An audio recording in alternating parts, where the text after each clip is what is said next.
La entrevista en Memorias que Perduran de hoy tiene como invitado al licenciado Humberto Nina Poma. Él estudió Sociología en la Universidad Mayor de San Andrés en La Paz, pero en la vida de largos años se ha ocupado de la oratoria y ha creado precisamente un círculo latinoamericano de oradores. Y en esa vía, hace pocos días, acá en Cochabamba, se ha llevado a cabo el segundo Congreso Latinoamericano de Oradores, con presencia de personas del Perú, de Bolivia, de México, de Colombia. Y es precisamente en estas circunstancias que yo lo conozco a don Humberto y le invito al programa Memorias que Perduran. Decir que él nació en Oruro, pero a los 6 años se trasladó hacia Colquiri, un centro minero donde el papá trabajó por espacio de 25 años. Pero luego me cuenta él que se fue a Corocoro, un otro distrito minero productor del cobre, donde él, estando joven, incursionó en la radio, siendo locutor, elaborando programas, para después irse hacia la ciudad de La Paz y estudiar precisamente la licenciatura en Sociología. Don Humberto, quiero darle la cordial bienvenida al programa Memorias que Perduran y su saludo para el público que verá el programa a través de Facebook y a través de YouTube.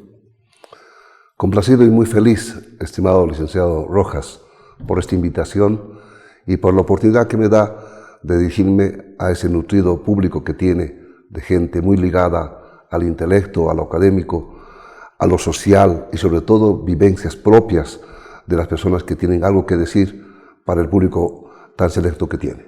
Bueno, su nacimiento, me decía que fue Oruro, pero a los 6 años tuvo que irse a Colquiri. ¿Qué recuerdos tiene de Colquiri? A ver, para un poco generar esta introducción, mi nacimiento tiene que ver en una provincia, no precisamente en la ciudad. Ah, no la ciudad. Sí, mi madre, campesina, pastaba ovejas en el campo y mi padre ayudaba a un tío que llevaba leña al almacén de Comibol en Soledad, que está en la provincia de Cercado.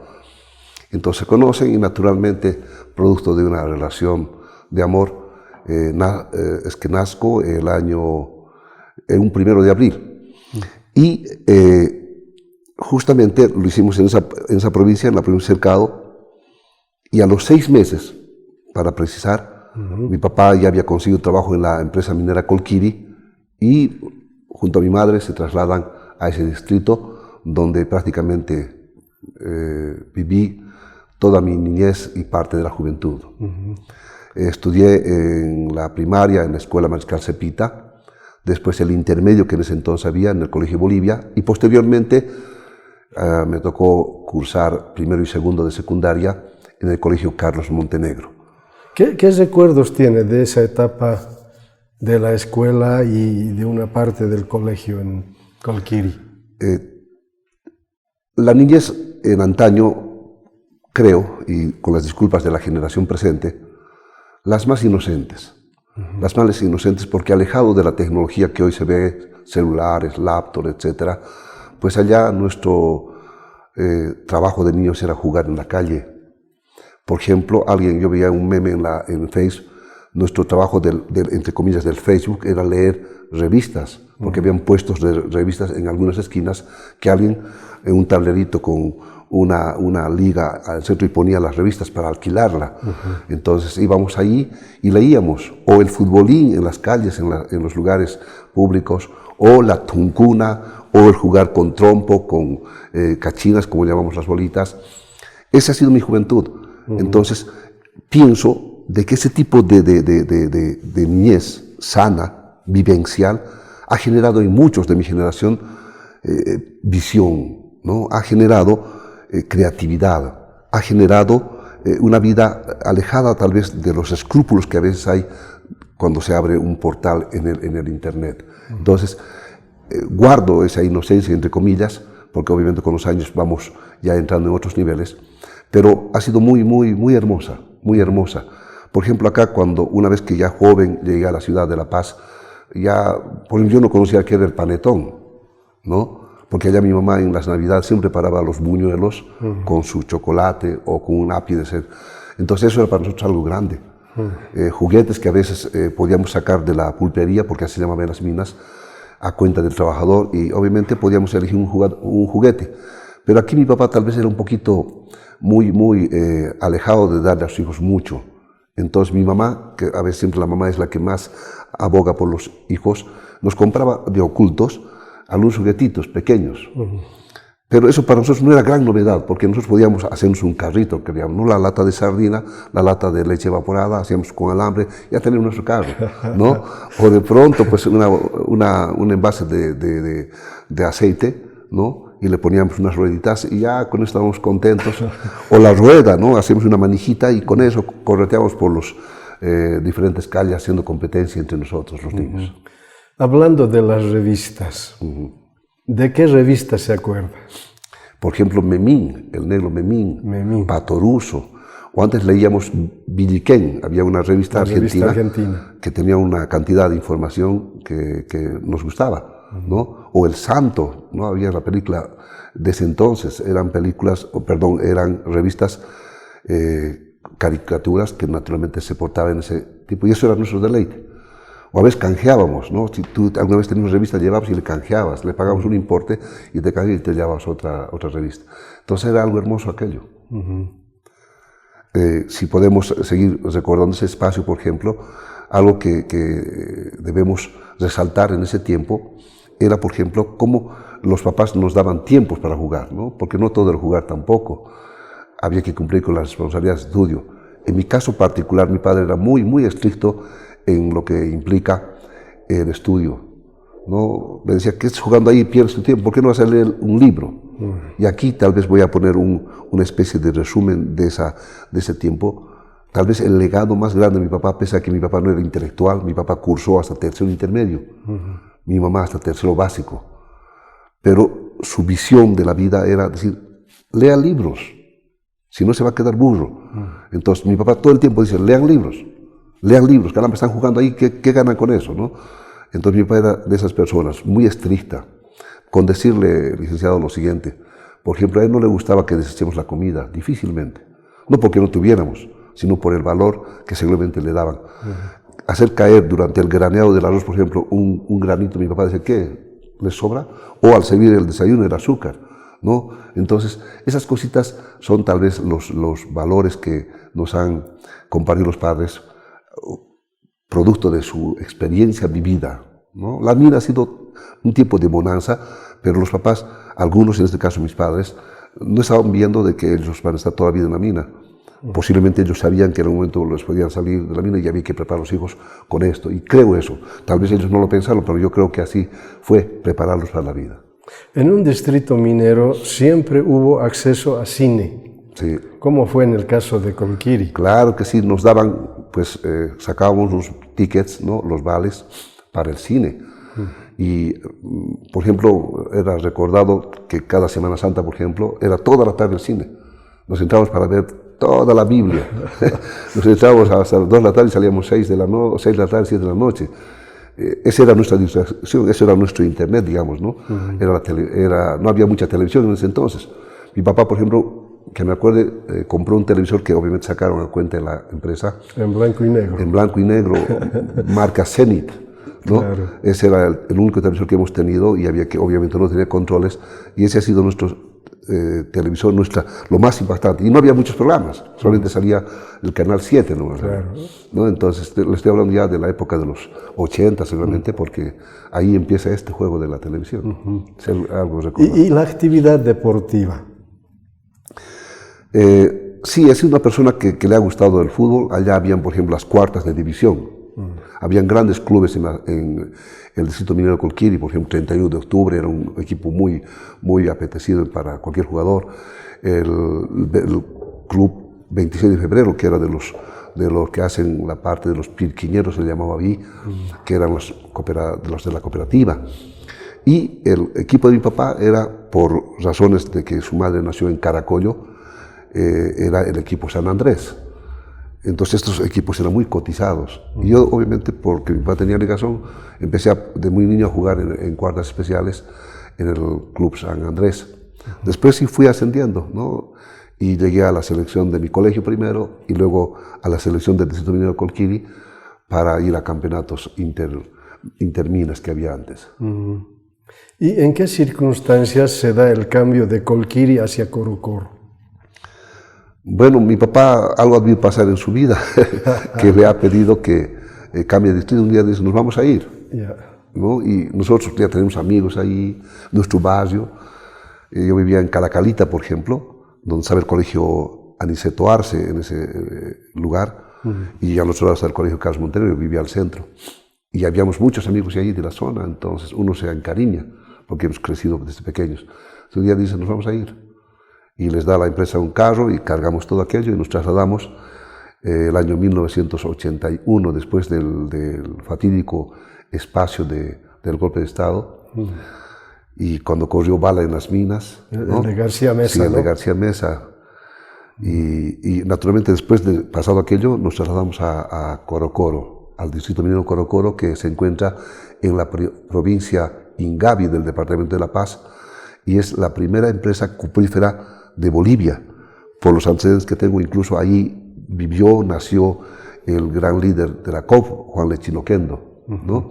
Entonces, es otra historia y a partir de aquello también viví. Y a propósito de Juan Lechín Oquendo, ¿tuvo la oportunidad de conocerlo? No. Sí, la gente obviamente ya tiene una historia, y naturalmente la comparten en diferentes versiones y por ese medio nos enteramos, ¿no? Pero no tuve la oportunidad de conocerlo. ¿Y qué tal la estadía en Corocoro? Y ahí estaba joven, ¿no? Y como joven, naturalmente, uno siempre tiene ya otras formas de pensar. Le comenté a esta cámara de que yo no soy una persona muy amiguero, entre comillas, ¿no? Era una persona muy discreta. En escuela, por ejemplo, era un niño muy tímido, muy callado. Sí estudioso. Por ejemplo, llegué aquí a Cochabamba, al lugar donde enviaban a los mejores alumnos, a Tacata. ¿No? Y yo llegué 3 veces allá. Por eso a mis hijos les digo, mira mi libreta, porque tengo las libretas, y era puro 7, 7, 7, 7, 7, ¿no? Entonces, esa era la calificación alta en ese entonces, y yo llegué acá 3, el tercero, cuarto y quinto de básico, premiado por ese lugar de Monjitas Tacata aquí en Cochabamba. A propósito de Tacata, ¿qué recuerdos tiene? No, hermoso, porque acá era como un cuartel pequeñito, ¿no? Las monjas nos trataban con mucha disciplina y con mucho cariño, ¿no? Teníamos nuestro desayuno, nuestra cena, nuestro cuartito para estar la semana de vacaciones que nos daban de premio a los mejores alumnos. Entonces, tal vez es la más bonita experiencia porque, como le digo, yo no era muy hacia afuera, pero hacia adentro era eso que estudiaba. Mi papá me hacía repetir, por ejemplo, la tabla de matemática, o sea, la tabla de multiplicar, en su cama, ¿no? Llegaba de la mina y decía, venga, repita la tabla, uno por uno, y empezaba a repetir todo esto, porque mi papá era así. O mi papá, por ejemplo, se iba en la mañana al trabajo en la primera punta, tenía que entrar a las 6, por lo tanto, él ya estaba despierto a las 4, 4 y media, ¿no? Y una cosa que tal vez hay que imprimir, mi papá, por ejemplo, allá en las minas no teníamos ducha, no teníamos agua a la casa, había una pila pública y había que recoger agua y juntar en un turril.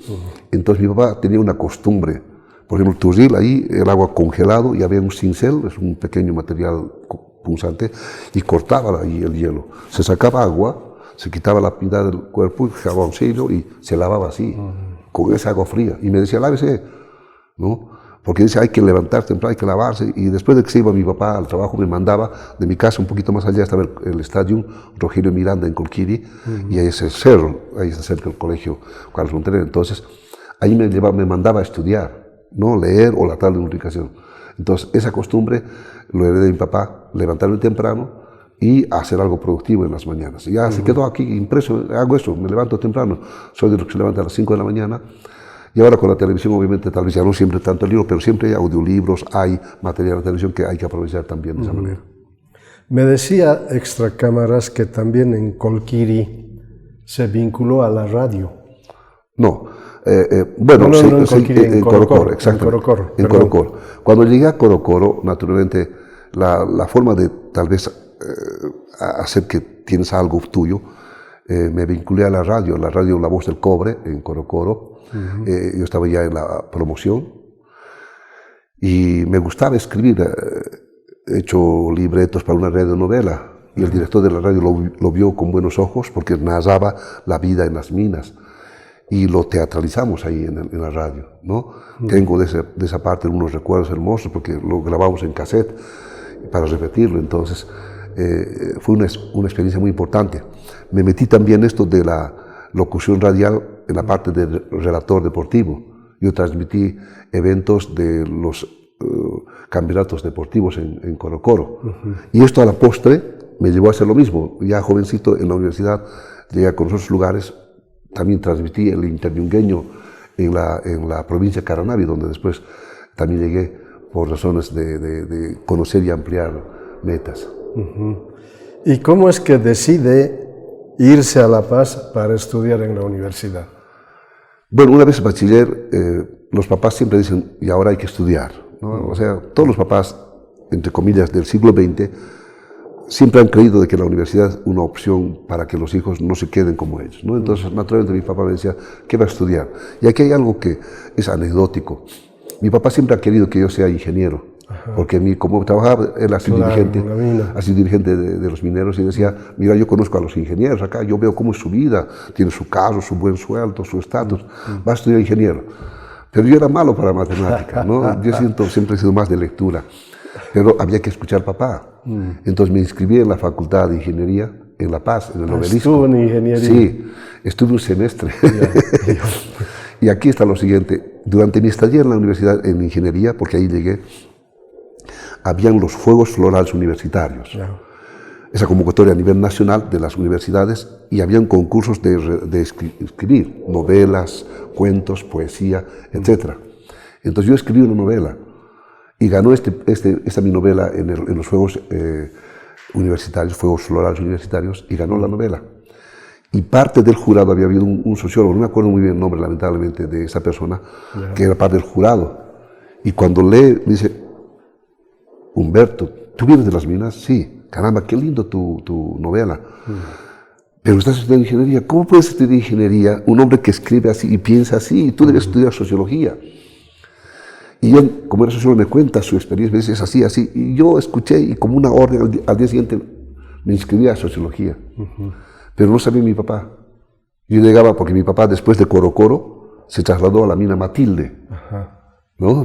Eso está en otro extremo ya, que está colindante con Perú. Y ahí lo relocalizaron. Entonces yo iba a visitar a mi papá a Matilde. Y me presentaba a sus amigos ingenieros. Me dice, mi hijo está estudiando ingeniería, por favor, alguna orientación, qué libros puede leer, tal vez algún conocido. Y claro, ¿le conoce al ingeniero tantos? Sí, sí. y me trataba de salir del paso. ¿Y qué materias te gusta? ¿Cómo estás llevando? Y conozco un tal, y seguro te lo debes ver en tal materia. Y yo, sí, sí. Y todo era sí, porque obviamente estaba abrumado por esa mentira, ¿no? Y mi papá se enteró recién a los 3 años de estar en la carrera de sociología. ¿Cómo se habrá enterado? No lo sé.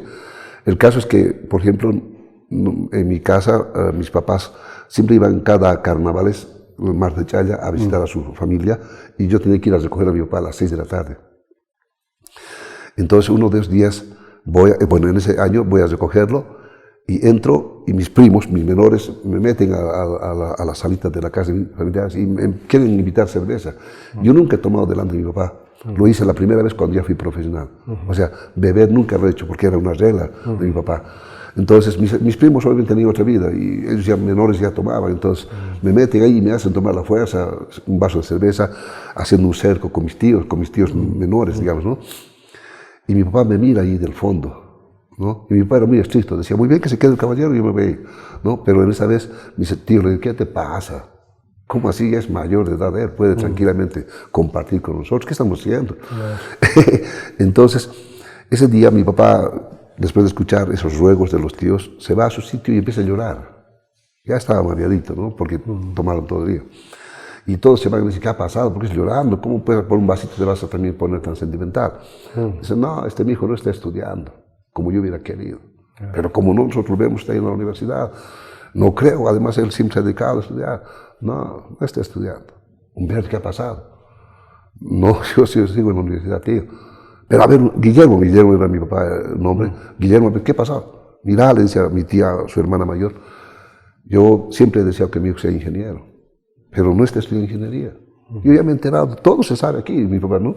Como un pitonizo andino que sabe todo, empieza a decir, pero Humberto, ¿qué ha pasado? No, estoy estudiando, tío. No está estudiando ingeniería. A ver, dime la verdad, hijo, me dice. Entonces, de otra carrera, hijo.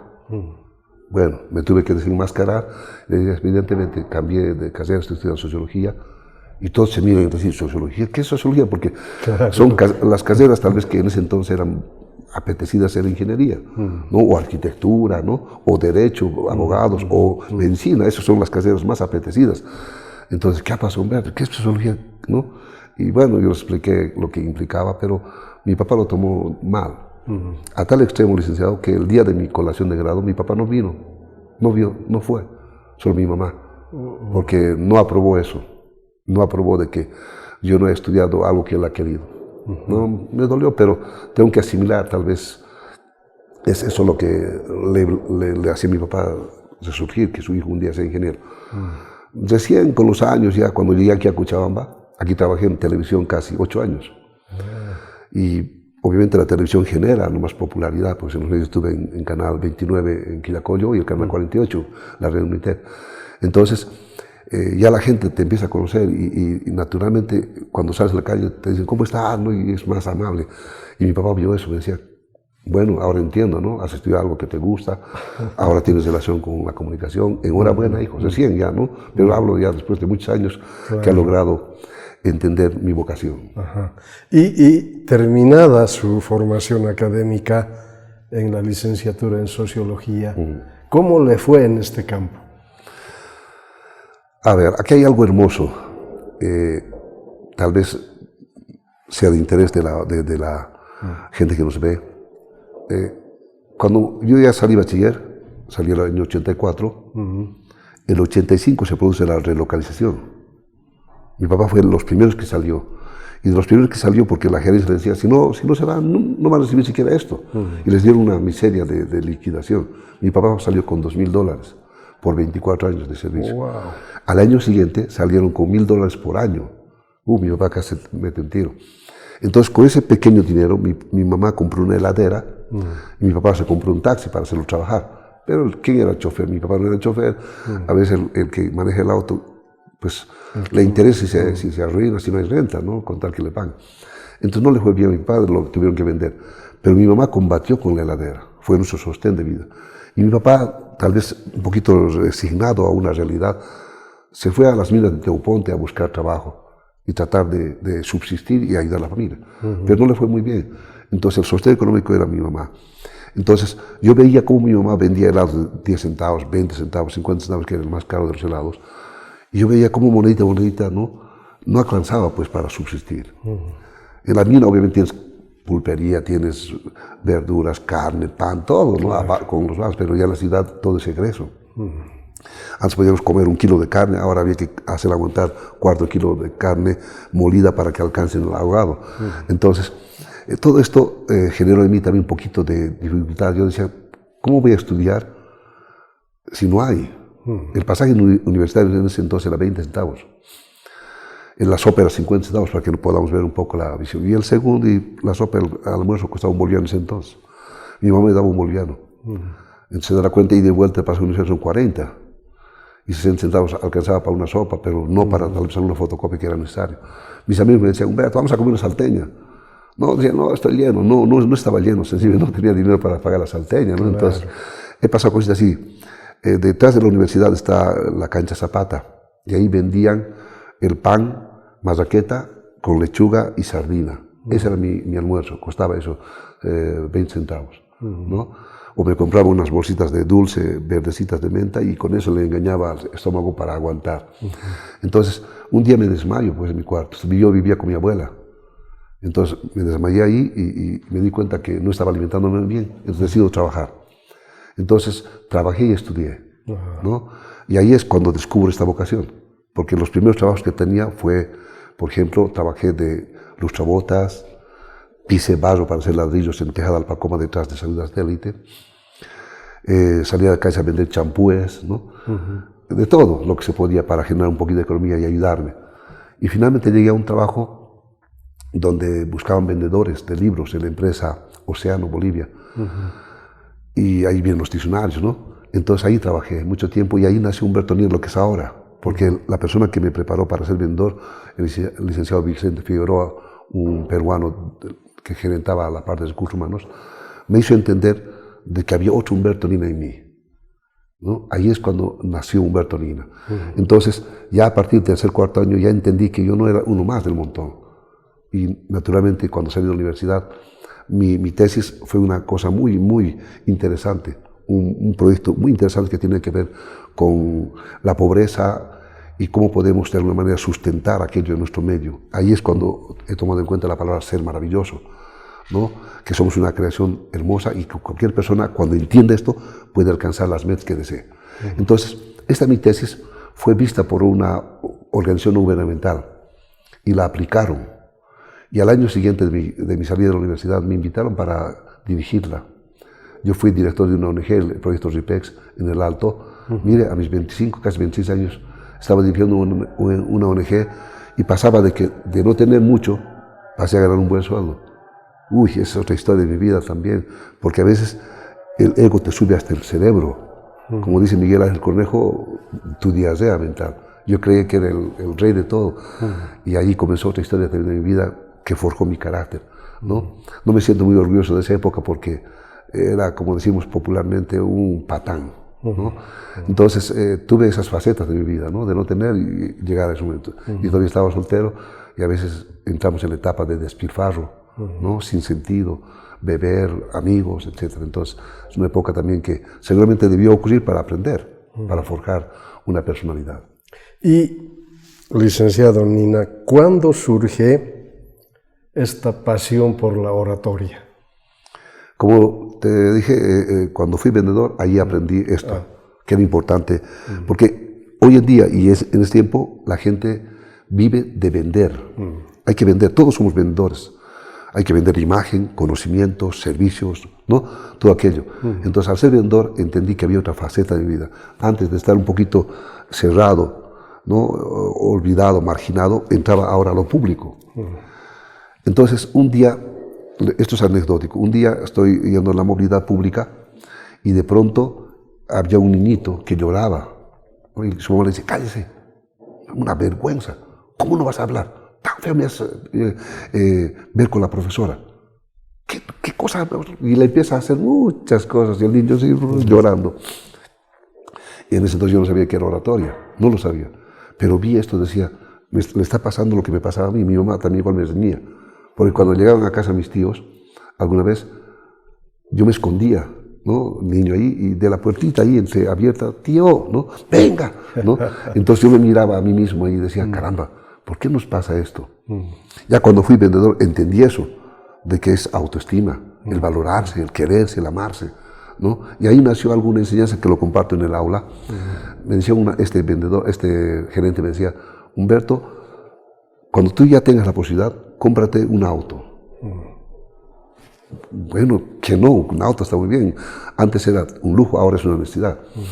Un auto. Y cómprate el mejor auto, un auto original. Y te voy a dar incluso la marca, me decía. Yo, ansioso, dice, autoestima. Ay, eso es amarse, valorarse, creer en ti. ¿No? Y me empezó a hablar de ello, del ser maravilloso, el campeón, el ganador, el que puede todo. Y me empezó a fundamentar en eso, ¿no? Una vez que logras esto, me decía, te vas a comprar otro auto. Tal vez esto lo vas a utilizar para otro, pero otro auto. Aquí está, autodidacta. Autodidacta. ¿Qué es eso? Que tienes que leer por tu cuenta. El conocimiento es fundamental. El conocimiento va a generar que tus neuronas sean potentes, poderosas. Y con un conocimiento convincente va a aflorar tu máquina de poder. Ah, qué lindo. Después la vida te va a regalar el tercer auto. ¿Cuál es el tercer auto? Autorrealización. O sea, no vas a necesitar herencias, no vas a necesitar pelearte con tus hermanos por un pedazo de propiedad de tus papás. Lo vas a hacer tú solo. A estos años que tengo ahora, entiendo esa lección perfectamente y la divulgo en mi aula. Entonces ahí nace mi pasión por aprender algo. Ya universitario, ya estaba en mi tercer año, casi cuarto, llegó a La Paz un peruano para dar cursos de oratoria. Contrató el gobierno y en la Casa de las Juventudes, que estaba en la avenida Ayacucho en La Paz, cerca del Palacio de Gobierno, cerca de la Plaza Murillo, se celebró este evento. 600 estudiantes universitarios abarrotados en el lugar y había un señorcito mayor, caramba, cómo nos enseñaba. Yo decía, quisiera ser como él. Cuando termina su presentación, me aproximo y le digo, señor, yo quisiera aprender de usted. Bueno, claro, me puedes acompañar, tengo otros lugares donde debo dar la charla. ¿Me puedes acompañar? Sí, cómo no. Y era el que llevaba su maletita, tenía una maletita como de los visitadores médicos, así tenía una maletita y donde tenía fotocopias, todo ya raídas sucias por el tiempo. Y así lo acompañaba, unos 6 lugares que ha ido, y yo lo acompañaba, lo miraba, escuchaba. Y al final, cuando se fue, me regaló unas fotocopias, me dice, vas a leer esto, hijo, y vas a lograr lo que quieres. Lo leí, y en ese entonces, pues no había como ahora YouTube, no había Google para buscar nada, había que ir a buscar bibliotecas y saber algo más, ¿no?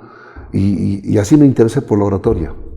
Y cuando salí bachiller, cuando salí profesional, perdón, y luego trabajar en la ONG, cuando pasó esa dura vida, dije, ¿qué hago ahora? Entonces, mi primer trabajo después de la ONG, fui profesor. Me llevaron como director a un colegio cristiano en la provincia La Arecaja, en Ateoponte. Yo no era cristiano, era católico, pero un amigo le ha dado referencia de que yo había dirigido antes una ONG, conocía sobre educación y me confiaron ese delicado trabajo. Entonces fui director de un colegio cristiano y ahí también aprendí muchas cosas, porque me llevaban a la iglesia, la palabra de Dios, no todo aquello, era una iglesia adventista, el colegio Trillo Nuevo. Entonces ahí fui director. Regresé de esa experiencia y al año siguiente dije, ¿qué hago, no? Y así me llaman también para luego ser director también de lo que ahora es el Centro Superior de Estudios Nuevo Mundo, donde van carreras técnicas, ¿no? Por ejemplo, veterinaria y cosmetología, informática, secretario ejecutivo, ¿no? Unas carreras comerciales. Entonces ahí también aprendí mucho. Y en ese entonces hemos creado lo que ahora es el Círculo Latinoamericano de Oradores, con un grupo de amigos, uno que trabaja en la televisión, otro era abogado, y decíamos, haremos esto. Entonces ahí nació la idea de este sueño en el mes de mayo del año 1999 y fuimos para los colegios a darles becas, van a venir a este curso. Donde trabajaba yo en el círculo, en el Centro de Nuevo Mundo había un salón, entonces nos alquilamos ese saloncito con un precio módico para ayudarnos y ahí empezamos en el Prado de La Paz, este Centro de Estudios Superiores. Entonces ahí empezamos esta historia de la oratoria. Y vamos aquí por allá. Antes no había pues impresiones ahora de cómo es de imprenta. Antes no había eso, era fotocopiarse. Ahora no había esas gigantografías. Teníamos que cortar letritas fluorescentes y colarlo en una cartulina y poner un lugar visible en la puerta para que vea la gente. Es toda una hermosa experiencia. Y luego, nuestra inauguración fue en el mes de junio, ¿no? Y tuvimos 12 alumnos. 12 alumnos, pero 8 eran becados. 4 nada que ver, ya no podíamos completar el grupo y tuvimos que nomás poner en su bolsillo para pagar el alquiler. Y así hicimos 3 meses. Y la gente dijo, no, mira hermano, parece que no da. Mira, yo estoy trabajando más bien, ¿no? Televisión, bueno. El abogado dice, mira Humberto, seamos realistas, parece que la gente no. Yo también tenía que decir, ¿qué hago? Y me acordé de ese niño que te cuento, ¿no? De que cómo le enseñé a su mamá por ser, decía, yo paso así y no puedo ceder. Y decidí continuar la historia del Círculo de Oradores, me hice cargo personalmente, me hice los volantes y dije, inicio 19 de septiembre. Y cuando usted para revisar algún día, 19 de septiembre, cae domingo, pero yo había visto pues el almanaque errado y la fecha los 19 de septiembre. Y un amigo, puse la referencia de un amigo el teléfono para que llamen, ¿no? Para dar información. Teléfonos fijos, porque antes no había celulares. Entonces me llama y dice, Humberto, me están llamando, ¿quién va a ir a atender? ¿Cómo le digo? No, pero 19, has debido prever domingo iniciar, claro. No, hermano, pero el lunes es, fíjate bien. No, pues 19. Ay, no, tuve que volar al lugar y habían unos 4 papás que estaban esperando inscribir. Le digo, discúlpenme, pero hubo un error, es mañana. Yo no puse bien. Por eso se quedó 19 de septiembre como el año de nacimiento real del Círculo de Oradores, el año 1999. Y luego se traslada acá a Cochabamba con el Círculo de... Sí, luego de fundar el Círculo de Oradores el año 99, teníamos en la ciudad de La Paz, donde estaba el canal Unitel, al lado teníamos un localcito. Lo llenamos, pero era muy pequeñito. Lo llenamos, estaba muy bien, hemos empezado con buena vibra y saqué otra sucursal en el Alto. Entonces me movilizaba los lunes, miércoles, viernes atendía ahí, martes, jueves, sábado en el Alto. Uy, me estaba yendo bien. Podía cubrir los alquileres. Entonces, como me estaba yendo bien, el segundo año en el Alto había más gente. Entonces lo cerré en la ciudad y nos fuimos al Alto, ¿no? Y en el Alto hicimos que el Círculo de Honor se posesione. Ya posicionado teníamos 30 alumnos por grupo, ya casi 100 alumnos durante el día, 3 grupos. Entonces, como ya estaba bien después de 2 años, decido venir a Cochabamba con el sueño de abrir Cochabamba, trabajarlo bien y elevarlo y dejar a algún encargado, pasarme a Santa Cruz y hacer lo mismo y rotar en los 3 departamentos. Ese era mi sueño, pero lamentablemente no ocurrió aquello por cosas que son parte de nuestra idiosincrasia. Dejé el encargado en La Paz, me quedé en Cochabamba, 1 año estábamos acá, porque aquí no fue muy fácil, en Cochabamba no fue muy fácil. Aquí había antes un señor, Basualdo me parece que es su apellido, que daba curso de oratorio, un peruano. Y todos me decían, pero buenazo, hermano, hasta su publicidad en la televisión tiene. ¡Wow! ¿No? Y bueno, acá en Ayacucho, en la Jordana de Ayacucho, abrimos nuestro instituto y en ese lugar era una casita vieja, era una edificación vieja y nos dieron un salón que antes había sido de unos cristianos. Entonces lo arreglamos y empezamos a trabajar. Ahí, y en 1 año la posesionamos, ¿no? El señor no tuve el placer de conocerlo, pero se fue. Entonces ya quedamos solos. Y ahí empezó ya la historia en Cochabamba. Pero en ese lapso, los reportes que me enviaban ya empezaron a bajar en La Paz. Decía, ¿qué ha pasado? Es que han abierto otro instituto más barato que no está cobrando. ¡Wow! ¡Qué bacán! Pero sigan trabajando. Y yo iba allá a La Paz, recogía el dinerito y así, ¿no?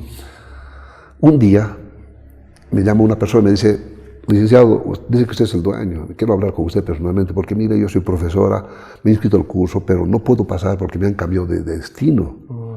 Entonces, yo quisiera que por favor me ayude, quiero que nos devuelvan. Entonces viajé a La Paz sin anunciar, porque siempre anunciaba a mis secretarios, si voy a venir, por favor, me prepara el reporte. No es que no quería sorprender, solo sencillamente se me olvidó. Entregué, llego a la oficina sábado, la señora me espera, vino su recibo, voy, está abierta la oficina, la secretaria se sorprende y le digo, por favor, dame espacio, me senté en el escritorio y saco, porque yo sabía dónde guardaban los documentos. Entra mi mano, saco el recibo, pero mire, no estaba el nombre que en este recibo. Entonces abrí más y había otro recibo. Entonces, ¿qué había pasado? Que clonaron mis recibos, clonaron certificados, clonaron sellos. O sea, yo mandaba de aquí los certificados sellados, firmados, de acuerdo a una lista que me mandaban. Pero estos amigos estaban haciendo su propia ganancia con mi institución. Me enojé, llamé al director, le dije, ¿sabes? No es para así. ¿Cómo has podido hacer esto? Podría haberlos demandado, ¿no? Por un uso que no conviene. Pero no soy de esa gente yo. Le dije, ¿sabes qué? Háganse fuera de aquí, háganse bola, como decir popularmente, háganse humo, no quiero verlos nunca más. Me quedé 15 días así para que el grupo que había inscrito de un intensivo y lo pueda librar, lo cerré. Y me vine acá. Después abrimos Quillacollo para un poquito sustituir lo que era el sueño de La Paz. Y así fue. ¿Hace qué tiempo ya está con el Círculo de Oradores en Cochabamba? Llegamos aquí el año 2003, estamos cerca de 20 años ya acá. Sí. ¿Y cuál es la respuesta del público a la oratoria? Gracias a Dios a nosotros nos va bien. Nos va bien, pero no en la dimensión que quisiéramos.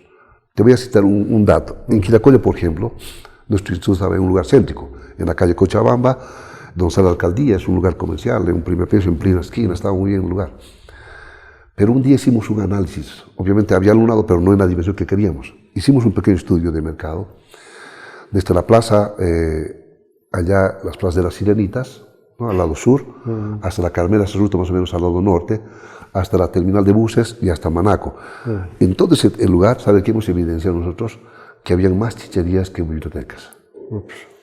Habían 38 chicherías, 4 clubes de distracción nocturna y una sola biblioteca que era la municipal. Entonces, mi pensamiento decía, con razón no viene la gente, porque hay más gente que está haciendo llamada para beber que para estudiar. Entonces venían los estudiantes que están en el colegio, que tienen problemas universitarios para sus tesis, entonces era reducido.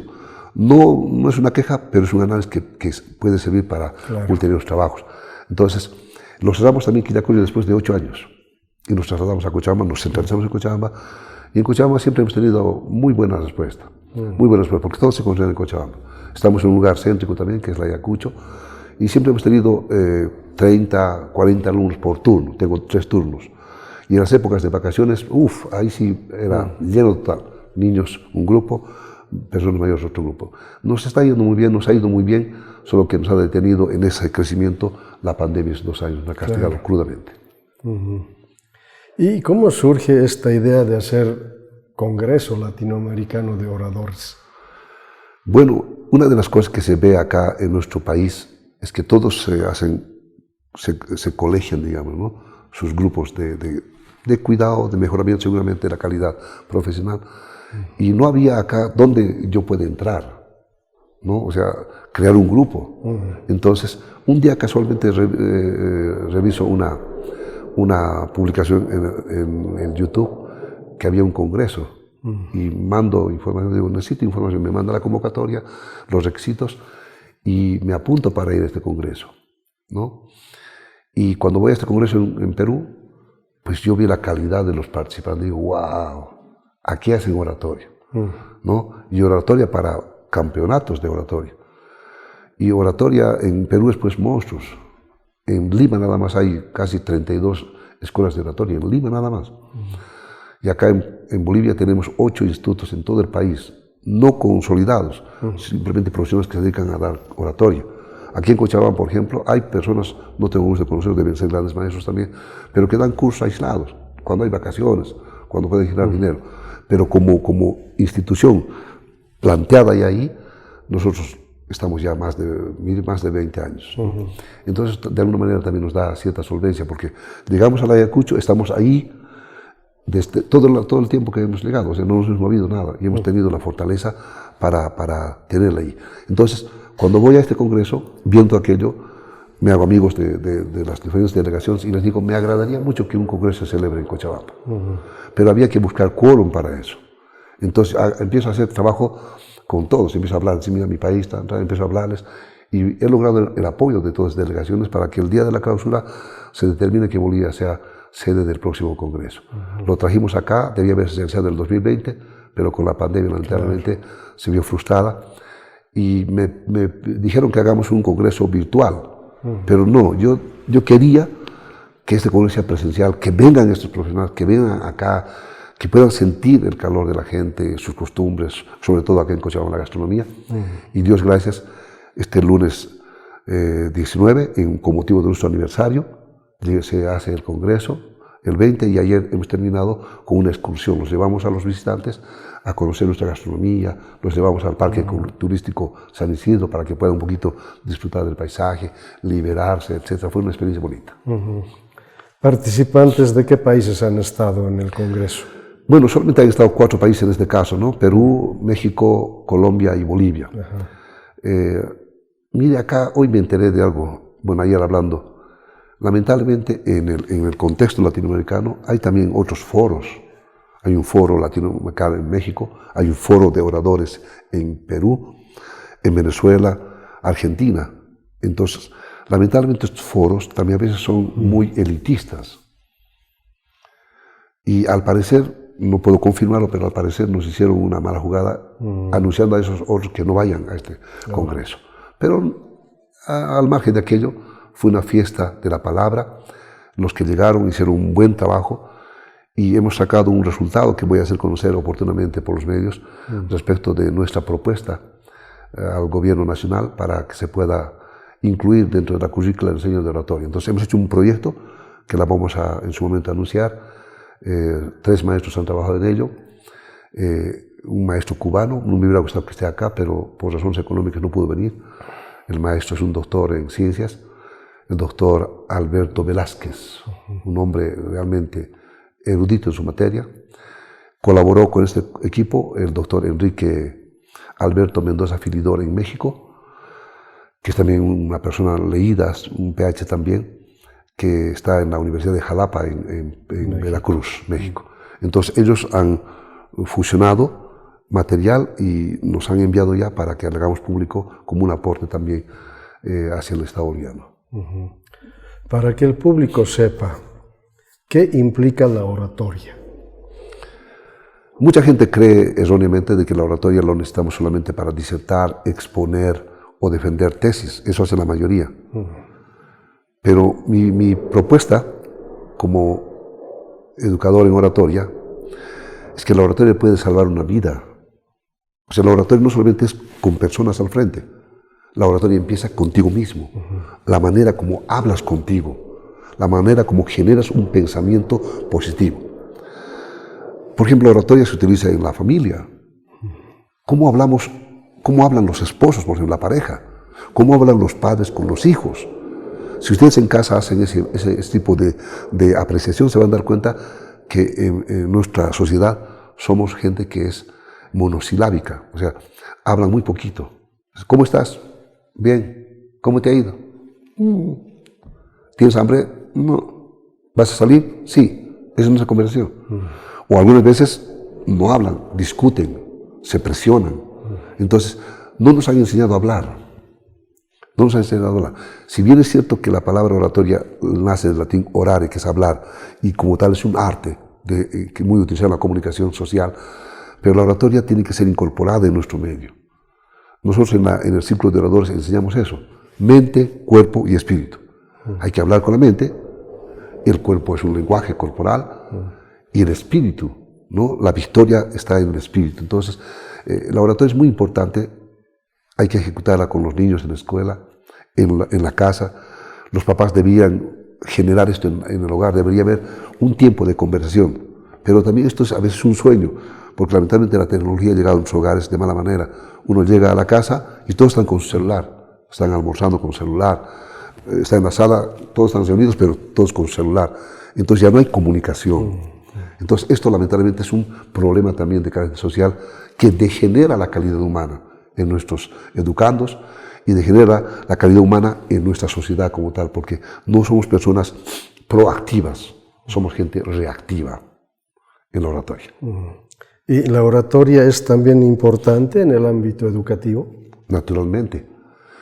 Por ejemplo, el 70% de lo que se hace en escuela, colegio o universidad es hablar. Disertar, exponer, ferias educativas, es hablar. Entonces, debe incorporarse, aunque está dentro de la currícula, he estado leyendo el pensum de enseñanza en la secundaria, hay la materia de oratoria y comunicación. Y quien lo hace es el profesor de lenguaje y comunicación. Entonces, falta un poquito también esa parte, trabajar la oratoria. Ahora, ¿cuál es la respuesta del público cochabambino a la oferta que ustedes plantean?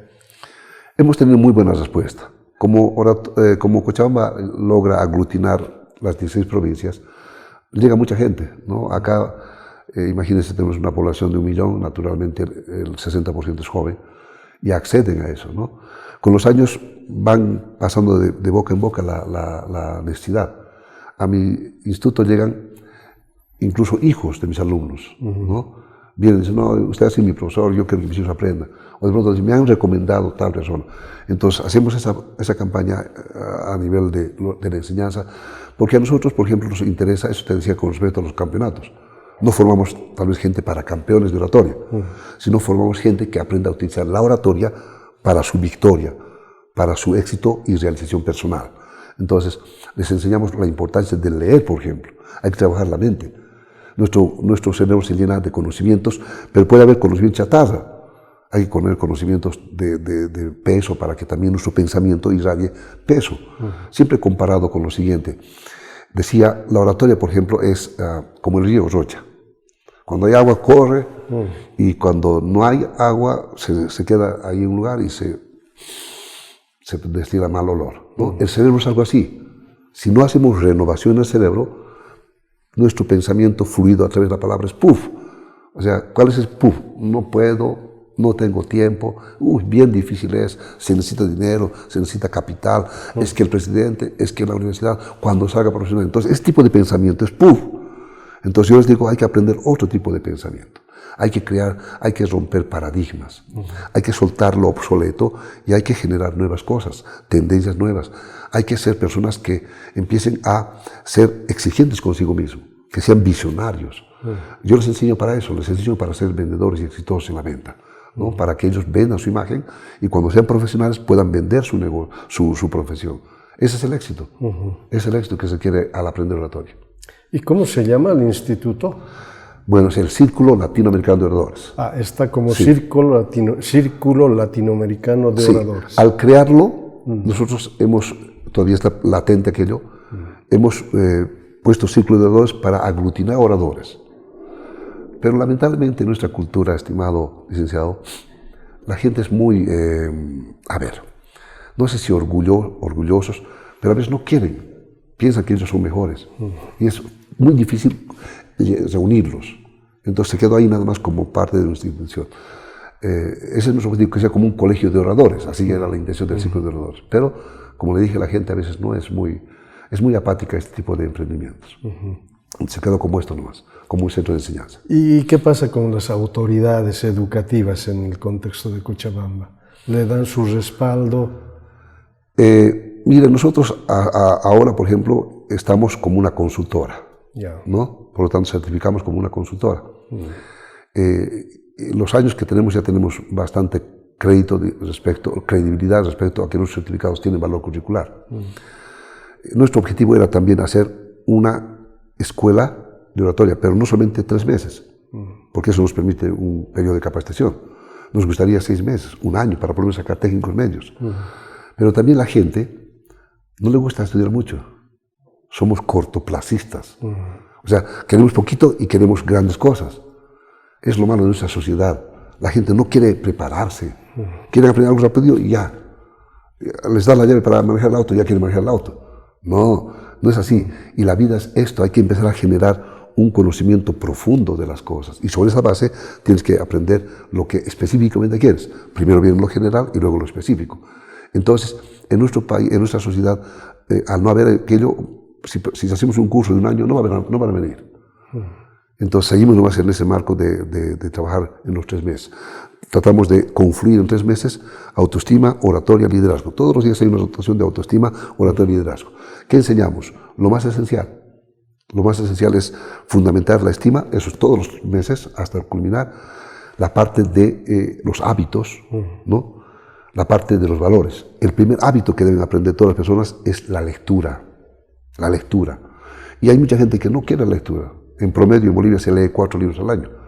Entonces les enseñamos a gustar de la lectura. Es el primer paso. Todos los días trabajamos eso, lectura. Segundo, hay que trabajar a dramatizar la palabra. Ese es el lenguaje corporal.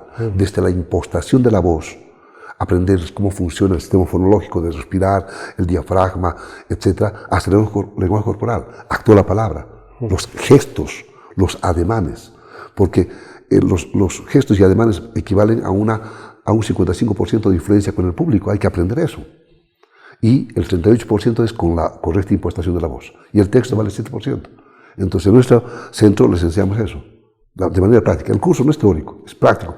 Desde el primer día que llega ya está en escenario el estudiante. Claro, no les exigimos mucho, porque es un proceso. Algunos no quieren salir, entonces vamos trabajando su estima poco a poco, ¿no? A veces hacemos sesiones particulares. Hay niños muy tímidos. Entonces, cuando yo me acuerdo que fui así, entonces me los separo y trato de hacer una valoración también de cuáles son sus dificultades y poco a poquito lo voy poniendo en el escenario. Y hay otros que necesitan técnica nada más. Entonces hay que poner valores, ¿no? Y hábitos. Eso trabajamos y construimos en ellos. Ahora, alguien que tiene interés por ir al Círculo Latinoamericano de Oradores, ¿qué debe hacer? Bueno, nada más inscribirse. No hay muchos requisitos. Su carnet de identidad para certificar su nombre y nada más. Hay que inscribirse y ya está en el aula. Porque acá no hay mucho que pensar. La oratoria es importante, es fundamental. La oratoria no es una posibilidad. La oratoria es una necesidad. Y hay que trabajar arduamente en esto. La gente tiene que entender que podemos salvar una vida con la oratoria. Cuando uno hace un análisis, por ejemplo, de los feminicidios, de por qué se producen, no solamente es el factor celos y alcohol. Si hablamos celos, autoestima. Si hablamos alcohol, es autoestima. ¿no es cierto? La gente cuando se ama y valora sabe que estos dos elementos son disociadores, entonces no puede acceder. Entonces, autoestima. No se comunican en pareja, son bombas de tiempo, la mujer se aguanta todo, el hombre lo propio, sumado a su baja estima, un día golpea, presiona. Entonces, esto confluye, el efecto es feminicidio, ¿no? Debe saber usted, licenciado, en los últimos 5 años, por ejemplo, ha crecido la tasa de madres solteras, la tasa de divorcios, separaciones, ni siquiera parejas que están empezando, que es algo tal vez, entre comillas, muy natural en este tiempo, sino de matrimonios que tienen 10, 15 años, ya están hablando de separación. Y la pregunta es, ¿por qué? Entonces, ahí está lo que nosotros hablamos de la estima personal. Hay que aprender a valorar al hombre y la mujer. Hay que enseñarles la esencia del ser. Y la esencia del ser es que nosotros somos seres de amor. No somos seres de amor. El Antiguo Testamento tiene 10 mandamientos, ¿no? Muy duro. Pero el Nuevo Testamento, con la idea de Jesús, tiene un solo mandamiento. Dice, ámense los unos a los otros como yo los he amado. Ahora, mi pregunta siempre es esa. ¿Cómo puedes amar a otros si tú no te amas? Entonces, trabajamos eso, el amor a sí mismo. Y una persona que se ama no golpea. Una persona que se ama no desprecia. Una persona que se ama no va a rendirse jamás ante las pruebas de la vida. Una persona que se ama es batallador, es un campeón por naturaleza, está diseñado para triunfar. Y así va a ver a los demás. Nosotros, por ejemplo, formamos gente para que sea mejor que nosotros. Yo no quiero que sea otro Humberto Nina, porque jamás lo van a hacer. Humberto Nina es uno solo, pero pueden ser mejores que yo, eso sí. A mis alumnos siempre les digo esto. Ojalá después de esta inspiración, porque mis clases lo tomo como una inspiración, ¿no? Y tampoco les digo, vengan por certificados, porque certificados es un papel. El papel no habla. Prepárense para la vida. Ese conocimiento tiene que ser para la vida, tiene que ser práctica en la vida. Y les digo eso a los estudiantes. Me gustaría que un día uno de mis estudiantes abra su propio instituto de oratoria. Yo voy, le llevo mariachi para felicitarlo. Yo no quiero que venga un día así, licenciado, lo conozco a usted, yo soy su alumno, me puede dar trabajo. No, yo lo saco exacto de la puerta. Porque no formo gente para que sea dependiente, sino gente que pueda generar su propia independencia a partir de su propio concepto. Ahora, ¿cómo se siente Humberto Nina con esta oferta educativa sobre la oratoria?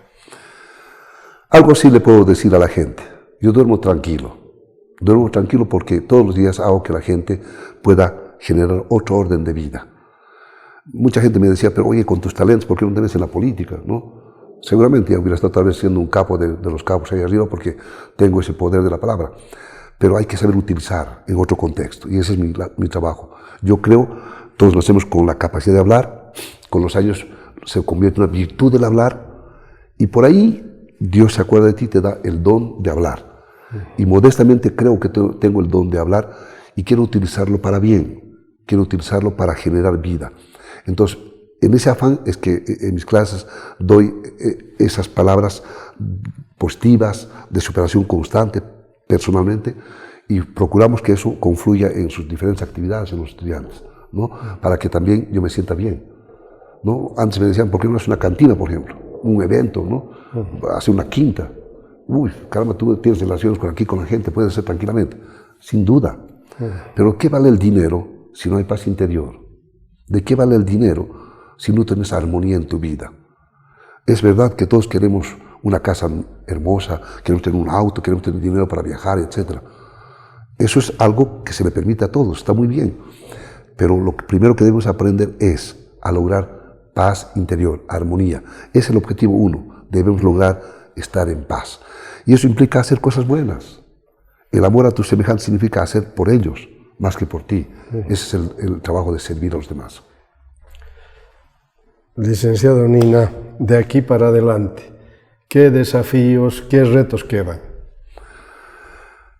He soñado, y está latente ese sueño, estoy trabajando para ello, generar muy pronto una universidad. O sea, mi objetivo es crear una universidad, pero no una universidad para formar gente de escritorio, es lo que está pasando al sistema. Tenemos mucha gente de escritorio. Países tan pequeñitos como Norcorea, por ejemplo, o como Finlandia, nos han mostrado de que en otro orden de la preparación del estudiante puede ser una persona activa para servir a su país. Necesitamos en Bolivia ciencia y tecnología. Necesitamos que acá hayan inventores, como por ejemplo acá tenemos una fundación Hala, ¿no? Es una institución que hace toda la parte de tecnología, inventos que la venden, la patentan y la venden, pero no sirve mucho al país. Tiene que haber del país o para algo y hacer genios. Alguna vez escuché hablar al expresidente Morales decir, va a ser Cochabamba la capital del desarrollo de la tecnología y la ciencia. Ojalá que lo concreten, sería un hermoso como en otros países, ¿no? Hay un centro donde se reúnen los genios y empiezan a crear corporaciones de investigación científica. Necesitamos aquello en Bolivia y sueño con ello.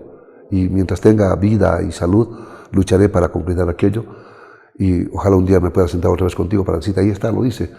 Aún tengo todavía, creo, la energía y la vitalidad para hacerlo. Los sueños se pueden lograr y yo lo sé y estamos encaminados en aquello. Licenciado Nina, ha sido grato conversar en esta semblanza de vida. Agradecerle y pedirle que se despida del público que verá el programa. Bueno, un pequeño espacio nada más va a ser eso. O sea, no quiero despedirme de ti, estimado amigo y entrañable amigo. Solamente una pequeña pausa, porque sé que nos vamos a volver a reunir hablando de estos sueños y contagiando a otras personas.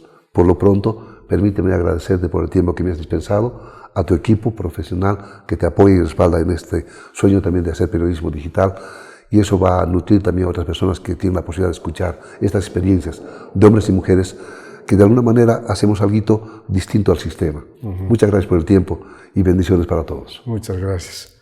Ha sido grato de verdad conversar con Humberto Nina Poma, que nos ha contado su experiencia de vida en los centros mineros, Colquiri, luego Corocoro, pero también ha tenido la oportunidad de conocer la mina Matilde, Teoponte, porque su papá se fue a trabajar en aquellos lugares. Saber que Humberto ha estado vinculado a una radioemisora en Corocoro antes de terminar el bachillerato y quizás decir que allí ya nace ese sueño por dedicarse después a la oratoria.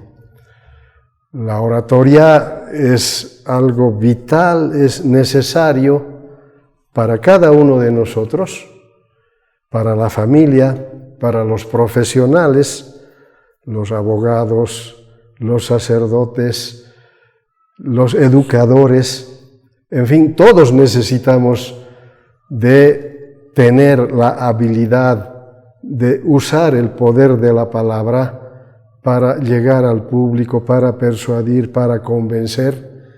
Y en esta actividad está precisamente ahora Humberto Nina con el Círculo Latinoamericano de Oradores.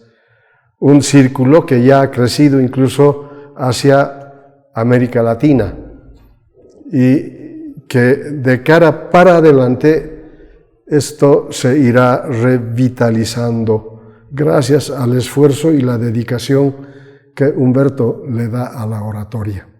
Ha sido grato hablar con don Humberto Nina Poma. Gracias amigos y será hasta pronto. Hasta pronto, Humberto. Muchas gracias nuevamente. Ha sido un gusto. Que Dios nos siga guiando en este camino de hacer comunicación y pues sigamos remando para adelante. Bueno, gracias. Hasta pronto amigos.